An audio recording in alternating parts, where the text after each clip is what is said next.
Hola a todos, mi nombre es Evelyn Cartes Espricaute y pertenezco a la Iglesia Prat. Hoy voy a hablarles sobre la primera carta de Pedro. Haciendo un panorama general, el autor de esta carta circular es uno de los primeros discípulos de Jesús, Simón, a quien cambió su nombre a Cefas y que significa roca en arameo, y que traducido al griego es Pedro, un líder importante en la iglesia primitiva.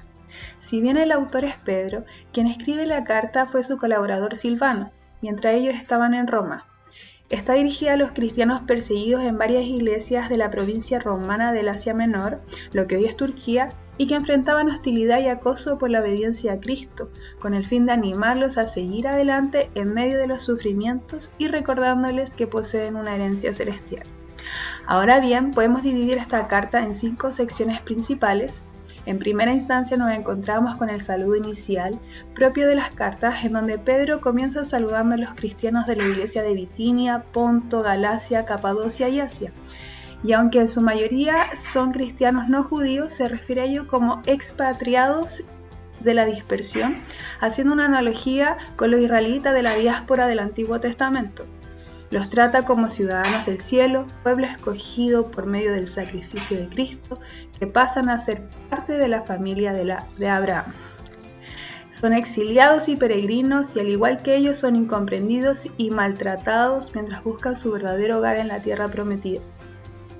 En la segunda parte encontramos una canción de alabanza a Dios por hacer que las personas naciésemos de nuevo, a una esperanza viva por medio de la resurrección de Jesús. Una herencia incorruptible en donde Dios nos invita a todos a ser parte de una nueva familia, con una nueva identidad como hijos amados, con una esperanza a una vida eterna en el reino de Dios cuando Jesucristo regrese coronado como Rey, lo que permite vivir en gozo aún en medio de los sufrimientos, pudiendo disfrutar de la seguridad del regalo anticipado de la salvación por medio de la fe, aún esperando en medio de las dificultades de la vida, teniéndolas estas como un fuego purificador de nuestra fe, y de esta forma viviendo con la esperanza viva producida por esta.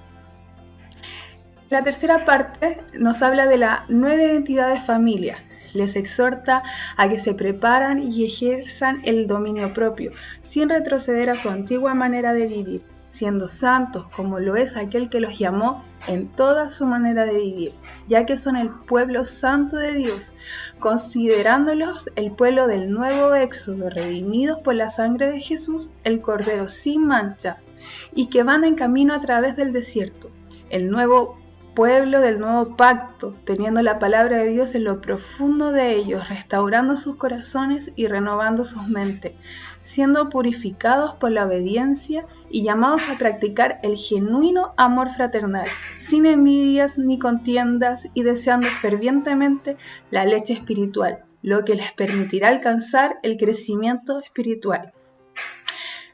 Les llama el pueblo llamado a ser piedras vivas, conformando un nuevo templo espiritual cimentado sobre el fundamento de Jesús, la piedra angular, y un nuevo reino de sacerdotes con la misión de ser los representantes de Dios en el mundo, alumbrando con la luz admirable de Dios.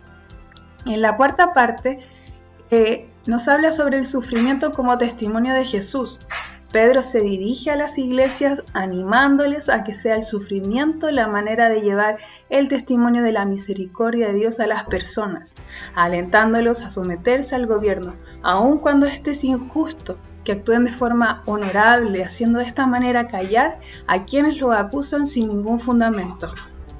Exhorta a los esclavos a que sean respetuosos a la autoridad de sus amos no creyentes, siendo personas integrales mental, física, psicológica y espiritualmente como el resultado de su conversión. Llama de la misma manera a las esposas con esposos no creyentes a que su forma de vivir respetuosa y recta les hable sin palabras, haciendo una comparación y también respondiendo a la problemática de aquel siglo, en donde aún existía la esclavitud y un papel subordinado de la mujer en la sociedad,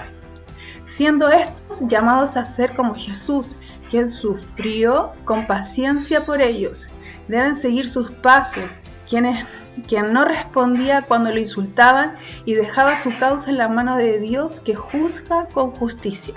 Los maridos creyentes son llamados a tratar a sus esposas con entendimiento, honrándolas como copartícipes del regalo de la nueva vida en Cristo. Asimismo, a todos los cristianos que deben ser compasivos, amando a sus hermanos, siendo de buen corazón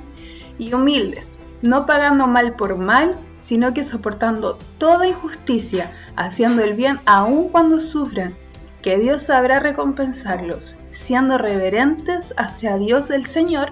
y dispuestos a vivir en esperanza a su vindicación futura, con mansedumbre y reverencia, teniendo como su modelo a Jesús, viviendo en amor fraternal, siendo administradores de las multiformas de la gracia de Dios. Finalmente, en la parte 5, se nos habla sobre el sufrimiento y la esperanza de vida,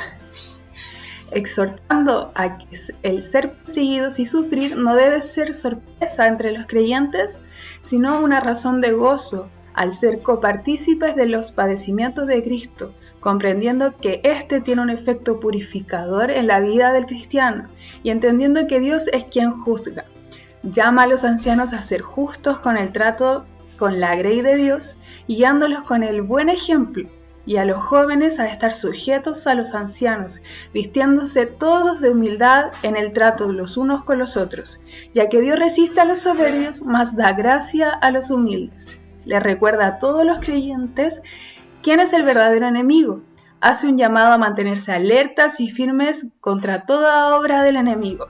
siendo fuertes en su fe en Dios y echando toda su ansiedad sobre el Señor, porque Él es quien cuida de ellos. Después de que hayan sufrido un tiempo, Él los perfeccionará, los sostendrá, fortalecerá y afirmará sobre un fundamento sólido, pues fueron llamados a ser partícipes de la gloria eterna por medio de Cristo Jesús. Por lo tanto, aún vigente la palabra de Dios para todos nosotros, en esta carta, por medio de Pedro, nos llama a tener una esperanza viva, aún en medio del sufrimiento. Y esta ha sido la primera carta de Pedro. Que el Señor les bendiga.